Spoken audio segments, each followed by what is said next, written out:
जननीं शारदां देवीं रामकृष्णं जगद्गुरुं पादपद्मे त्वयोश्रित्वा प्रणमामि मुहुर्मुहुः। পূজনীয় শ্রী মানদাশঙ্কর দাশগুপ্তের লেখা গ্রন্থ শ্রী শ্রী মা শারদামণি দেবী থেকে পাঠ। পৃষ্ঠা সংখ্যা 40। দক্ষিণেশ্বরের জীবন। সেবা 1872 থেকে 1885। আমরা দেখিয়াছি 1278 সালের চৈত্র মাস হইতে 1292 সালের আশ্বিন, ইংরাজি 1872 মার্চ হইতে 1885 অক্টোবর মাস মধ্যে মা ঠাকুরের জীবিতকালে অন্তত 8 বার দক্ষিণেশ্বরে আসিয়াছেন এবং এই 13.5 বৎসরের মধ্যে প্রায় 10 বৎসর কাল তিনি সেখানে ঠাকুরের নিকট রহিয়াছেন। এই সময়টাই মা তাহার জীবনের সর্বোত্তম সময় বলিয়া মনে করিতেন এবং এই সময়ের কথা বলিতে বলিতে তিনি আত্মহারা হইয়া পড়িতেন। তখন কি আনন্দেই ছিলাম, এইরূপ উক্তি তিনি অনেক সময়ে অনেকবার করিয়াছেন, অথচ দক্ষিণেশ্বরে তাহার খাটুনি ও বাসের কষ্ট অসুবিধার অবধি ছিল না। প্রকৃতপক্ষে তিনি যেভাবে যতদিন সেখানে বাস করিয়াছেন তাহা অন্য যে কোনো লোকের পক্ষে অসাধ্য ছিল। বস্তুত তখন তিনি উঠিয়াছিলেন দৈহিক সুখ দুঃখের বহু ঊর্ধ্বে এবং সেবা, শিক্ষা, সাধনা, সৎসঙ্গ ও ঠাকুরের সান্নিধ্য এ সবই মিলিয়া মিশিয়া তাহার জন্য রচনা করিত শুধু আনন্দ। এবং ওই সময়ে ওই ভাগীরথী তীরে দক্ষিণেশ্বরে দেবালয়ের উদার শান্তি শোভার মধ্যে দিনে দিনে পলে পলে লোকচক্ষুর অন্তরালে ও দৈনন্দিন জীবনের সকল সুখ দুঃখের ভিতর দিয়া তাহার যে রূপ ফুটিয়া উঠিয়াছিল তাহারই দিব্য শ্রীতে আজ জগৎ মুগ্ধ। শ্রী শ্রী মার জীবনের এই অতি গুরুত্বপূর্ণ কালের ইতিহাসই আমরা বর্তমান ও পরবর্তী কয়েকটি অধ্যায়ে লক্ষ্য করিবার চেষ্টা করিলাম। দেখা যায় দক্ষিণেশ্বরে মা মাত্র 1 বৎসর শম্ভুবাবুর নির্মিত চালাঘরে ছিলেন। অবশিষ্টকাল বাকি 9 বৎসর নহবতের নিচের ঘরে কাটাইয়াছেন। এই ঘরটি ঠাকুরের ঘরের উত্তর দিকে মাত্র 60 বা 62 হাত দূরে অবস্থিত। ইহার আয়তন অনুমান 6 হাত গুণিত 4 হাত হইবে, অর্থাৎ ইহার পরিসর একজন লোকের বাসের পক্ষেও স্বল্প পরিসর। এই অতি ক্ষুদ্র ঘরখানিতে মা মাসের পর মাস, বৎসরের পর বৎসর কাটাইয়াছেন। ইহারই মধ্যেই ছিল রান্না, থাকা, খাওয়া সব। তাহার সংসারে যে সকল জিনিস নিচে রাখা সম্ভব ছিল না তাহা উপরে শিকায় ঝুলিত। এই বিষয়ে মার নিজের মুখের বিবরণ এইরূপ: নহবতের নিচের একটুখানি ঘর, তা আবার জিনিসপত্রে ভরা, উপরে সব শিকে ঝুলছে। রাত্রে শুয়েছি, মাথার উপর মাছের হাঁড়ি কলকল করছে। ঠাকুরের জন্যে তাহার পেটের অসুখ থাকায় শিঙ্গি মাছের ঝোল হতো কিনা। সিধে হয়ে দাঁড়াবার জো ছিল না, দাঁড়াতে গেলেই মাথায় লাগত। মাথাটা আমার লেগে লেগে ফুলে গিয়েছিল। আবার এই ঘরটুকুর মধ্যে মা যে সবসময় একাই রহিয়াছেন তাহাও নয়। ঠাকুরের ভ্রাতুষ্পুত্রী লক্ষ্মীদেবী অনেক সময়ে কামারপুকুর হইতে দক্ষিণেশ্বর আসিয়া তাহার সঙ্গে বাস করিয়াছেন।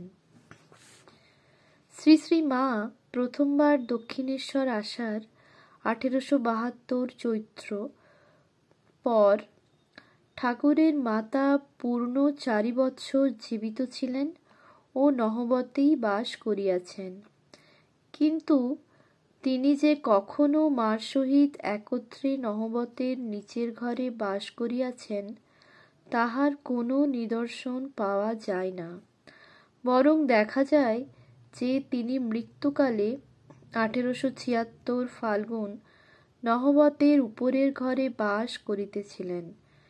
ইহা হইতে মনে হয় যে তিনি একেবারে প্রথম দিকে মার সহিত নহবতের নিচের ঘরে অল্প কিছুকাল বাস করিয়া থাকিলেও পরে আর করেন নাই। সম্ভবত ঘরের অপ্রশস্ততা ও তাহার অতি বার্ধক্যের দরুন এই ব্যবস্থা করিতে হইয়াছিল। পরে গৌরীমা, যোগীনমা, গোলাপমা, গোপালের মা প্রভৃতি ঠাকুরের স্ত্রী ভক্তগণও মাঝে মাঝে আসিয়া থাকিতেন। এইরূপ অবস্থায় মা এক একদিন যে কি অসুবিধায় পড়িতেন তাহার পরবর্তীকালের একটি উক্তি হইতে বেশ বোঝা যায়। জিনিসপত্র রেখে বাকি কতটুকু জায়গায় বা থাকে, তাতেই উঠতুম বসতুম। আবার কোনো মেয়েকে ঠাকুর যদি বললেন থাকতে, সেও আমার সঙ্গে সেইটুকুর ভেতর শুতো। হয়তো তাকে শুইয়ে আমায় বসে রাত কাটাতে হয়েছে। পূজনীয় শরৎ মহারাজ লিখিয়াছেন যে কলকাতা হইতে আগত স্ত্রী ভক্তদের সংখ্যা অধিক হইলে মা তাহাদের নহবতের উপরের ঘরে শুইতে দিতেন এবং দিনের বেলায় তিনি কখনো কখনো ওই ঘরে উঠিতেন। লীলা প্রসঙ্গ। তবে এই ঘরখানি তিনি যে কখনো অন্য কোনো রূপে ব্যবহার করিয়াছেন তাহার কোনো প্রমাণ পাওয়া যায় না। জানা যায় যদুর মা নামে একটি ঝি কিছুকাল মার কাছে ছিল, মাঝে মাঝে অন্য ঝিও থাকিত। অন্যদিকে ক্ষুদ্র নহবত ঘরখানির প্রবেশদ্বার ছিল আরও ক্ষুদ্র। এই সম্পর্কে মা বলিয়াছেন, দক্ষিণেশ্বরে নহবত দেখেছ? সেইখানে থাকতুম। প্রথম প্রথম ঘরে ঢুকতে মাথা ঠুকে যেত, একদিন কেটেই গেল, শেষে অভ্যাস হয়ে গিয়েছিল। দরজার সামনে গেলেই মাথা নুয়ে আসত। কলকাতা থেকে সব মোটা সোটা মেয়েলোকরা দেখতে যেত, আর দরজার দুদিকে হাত দিয়ে দাঁড়িয়ে বলতো, আহা, কি ঘরেই আমাদের সীতালক্ষ্মী আছেন গো, যেন বনবাস গো। এই অতি ক্ষুদ্র ঘরখানিতে বাস করিয়া মা যে জীবনযাপন করিয়াছেন তাহা নিরবচ্ছিন্ন কর্মের জীবন। অবসর তিনি প্রায় পাইতেন না বা লইতেন না। ঠাকুরও তাহাকে দিতে ইচ্ছা করিতেন না। ইহার কারণ আমরা পরে দেখিতে পাইব। দক্ষিণেশ্বরে মার কাজ প্রধানত 3 রকমের ছিল: সেবা, শিক্ষা ও সাধনা। ইহার প্রথমটি আমরা এই অধ্যায়ে এবং পরের দুইটি পরবর্তী 2 অধ্যায়ে আলোচনা করিব। তাহার পর আমরা তাহার এই জীবনের অন্যান্য কথা বুঝিবার চেষ্টা করিব। ঠাকুর ও তাহার ভক্তগণের ও মাঝে মাঝে সমাগত আত্মীয় ও অন্য অতিথি অভ্যাগতদের সেবা করাই ছিল মার দক্ষিণেশ্বরের সর্বাপেক্ষা বড় কাজ। আবার এই কাজের প্রধান অঙ্গ ছিল আহার্য প্রস্তুত করা। প্রথম দিকে 1872 থেকে 1879 এই কাজ খুব ভারী ছিল না। প্রথমবার দক্ষিণেশ্বরে আসিয়া মা শুধু ঠাকুর, তাহার মাতা ও সময়ে সময়ে অতি অল্প সংখ্যক ভক্ত, আত্মীয় বা অন্য অতিথিদের জন্য রান্না করিতেন।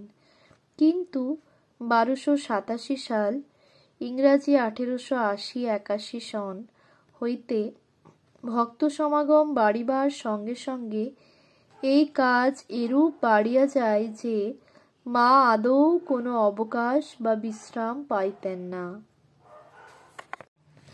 ক্ষুদ্র নহবত ঘরে 3 দিকে, দক্ষিণ, পশ্চিম ও উত্তর দিকে ঘুরানো একটু রোয়াক বা বারান্দা আছে। মা আসিবার পর উহার সামনে দক্ষিণ দিকটা দরমা দিয়া ঘিরিয়া দেওয়া হইয়াছিল। পূর্ব দিকে পিছন হইতে উপরে যাইবার সিঁড়ি। এই সিঁড়ির নিচে সামনের রোয়াকের উপর 2-3টি উনুন পাতা ছিল, তাহাতে মা রান্না করিতেন।